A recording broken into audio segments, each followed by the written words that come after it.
Hey my dear friends, how's everyone doing? I'm speaking a bit softly here because we're in a really quiet spot. We're at CES 2025, checking out the latest from LG. I'm in a room where we have access to all the TVs being launched by LG that are heading to the US. So, we're going to do a quick overview here. I'll explain a bit about the TVs for you, but it's not going to be a full review, of course.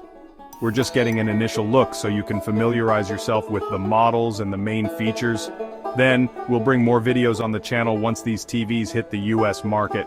There's a lot of exciting stuff, especially in terms of artificial intelligence, which is user-friendly. This is what really matters, right? We'll have models with LED technology and the new mini LED models as well, so there's plenty to see. Stick around. And don't forget to give this video a thumbs up and hit the notification bell to stay updated. Alright, let's start talking about the LG LED lineup. I'll turn the camera around so you can see and understand a bit better.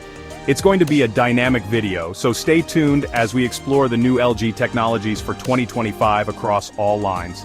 So, this is a reserved room at CES, where all the TVs are displayed. People come here to tour and see the TVs while learning about the innovations. We have the Kenid line, which is now called LG Kenid, and there's the Evo line, which is an evolution of Kenid.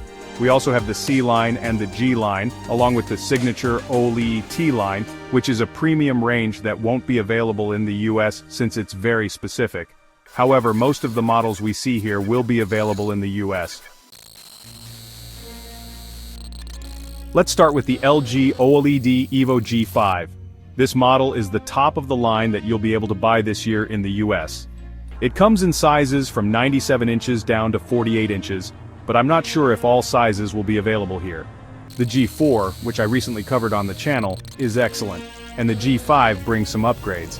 They've set up the TVs side by side so you can see the difference in brightness, though I'm not sure if it's visible on camera. I can see it clearly here. The G5 has what they call a Brightness Booster Ultimate, while the G4 had the Brightness Booster Max. This is one of the major differences. They've introduced a technology that allows for increased brightness, not just in the brighter areas of the picture, but across the entire panel, making the reds pop and enhancing overall color vibrancy. This is a significant advancement. All the other technologies like G-Sync and gaming modes continue to improve because you also have advancements in panel quality.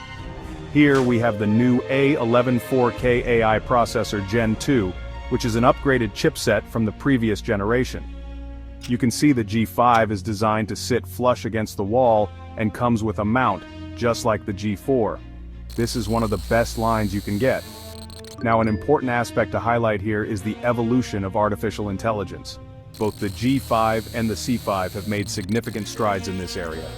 We have a new remote control, and this one has changed quite a bit. If you remember the old LG remote, it had more buttons, but now there's a central button dedicated to AI.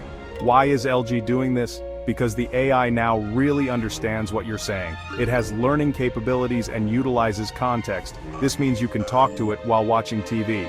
For example, you could say, "When does the game start at 7 p.m.?" Or "Switch to channel X," or "Enhance the brightness," or even ask about the weather. This is a true AI experience, which is why they've made this central button a key feature. LG wants AI to be the most used feature in a simple way. But let's continue our tour, and I'll now talk a bit about the C5. The difference between the C5 and G5 is that the G5 has some extra features, like slightly higher brightness. However, I would say the C5 is an extremely complete TV in terms of value for money. You don't have to worry, it won't fall short compared to a G. Of course, the G has a few more premium features, but nothing too exaggerated. The C5 also has all the AI functionalities, the same remote that I just showed you, and an OLED panel with G-Sync, gaming mode, and the A9 4K Gen 8 processor, which is excellent and has AI features. The design difference is notable. It's extremely thin but has a slightly thicker base. Nevertheless, LG designed it so that it sits closer to the wall. You can see that even with this thicker base, it doesn't stick out much. This is an extremely complete TV, and one I would recommend for the best value in a premium TV. It ranges from 83 inches down to 42 inches. Regarding AI, LG teased that the 2024 model should receive this feature too. So if you already purchased one, You'll be covered because it supports this processing. They're also evaluating if they can bring this feature to the 2023 and 2022 models, but nothing is guaranteed. It would be great, because if you've already bought one, you could have a system that changes how you use your TV. They also showed some specific features, like if you're watching a show and see a clothing item you like, you can pause, click, and it'll show you where to buy it. This might be more regional, but it already has those capabilities.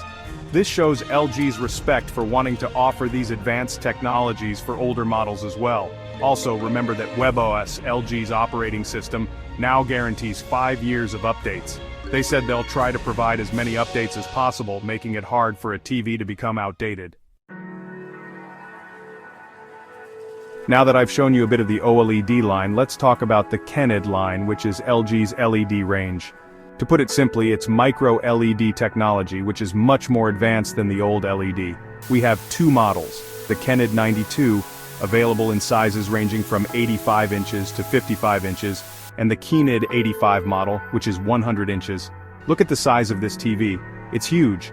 These TVs are more focused on value and come at a more competitive price point, but they still have AI technology. They feature KENID Color Pro, which enhances color quality, and the A8 4K Gen 2 processor, so they're quite complete and aimed at those looking for a better price-to-performance ratio. The new feet design also allows for wall mounting if you prefer that. The KENID 85 is a larger model, but I'm not sure if LG will bring it to the US. It shares the same technologies as the smaller models. It has the same remote, which is nice. You'll have AI capabilities and voice commands available too. Continuing with the KENID line, we have the LG KENID AI, which isn't the Evo version. This is the best value you'll find, the KENID 82, available in sizes from 86 inches to 43 inches. While it has slightly fewer features, it still offers a fantastic experience and comes with the same remote featuring AI functionalities. Now, a question I often get is whether it's worth upgrading from an older model. For instance, if you have a G2, is it worth getting a G5? Personally, I don't think so. We've seen improvements, but TVs are designed to last a long time. You still have excellent technology in older models. I'd say the upgrades are incremental. The G and C lines now have a 100 Hz refresh rate, which I forgot to mention. This is great for gaming, especially if you play on PC, but if you're just using a console like Xbox or PlayStation 5, the 120 Hz refresh rate should suffice. Of course, there are other improvements, but if gaming is your only focus, it's worth it only if you're playing on a PC where you can reach higher FPS.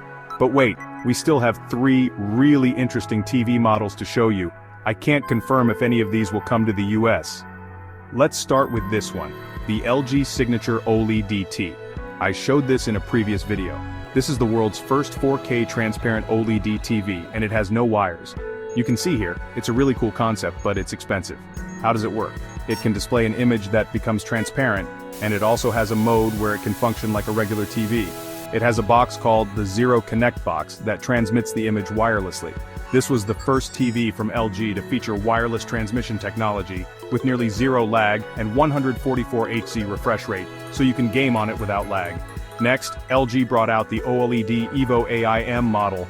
The M stands for the transmitter, so this model has the Zero Connect box, just like the G5 I mentioned earlier. The only difference is that it supports 144 Hz. This model is the M5 and comes in sizes up to 83 inches down to 65 inches. We asked if this could be offered as an accessory, and LG said they're studying it because this model has an additional receiver than the models that don't support this technology.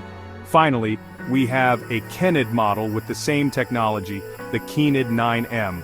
It's basically a KENID model with the Zero Connect box.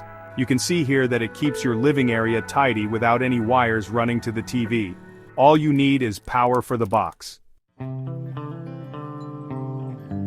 I think you've all gained a good overview of what to expect from LG's TVs this year. Once they're launched in the US, we'll bring you more videos. This lineup includes a lot we already know, with plenty of added features, especially in the realm of artificial intelligence. This aspect is particularly exciting as it introduces functionalities like real-time subtitles. So, if you're watching a show or movie without available subtitles, you can generate them using the TV system. This is not just a basic feature anymore. You can ask questions, schedule programs, and interact in a contextual way, which totally changes how you use your television. It's great to see that LG has extended these features to their entry-level models as well. It shows their commitment to providing advanced technology to all customers. Let me know which model you like the most, and we'll bring you review videos on the channel once they're launched in the US. I hope you enjoyed this overview. Don't forget to hit the notification bell and I'll see you in the next videos. Thanks and bye.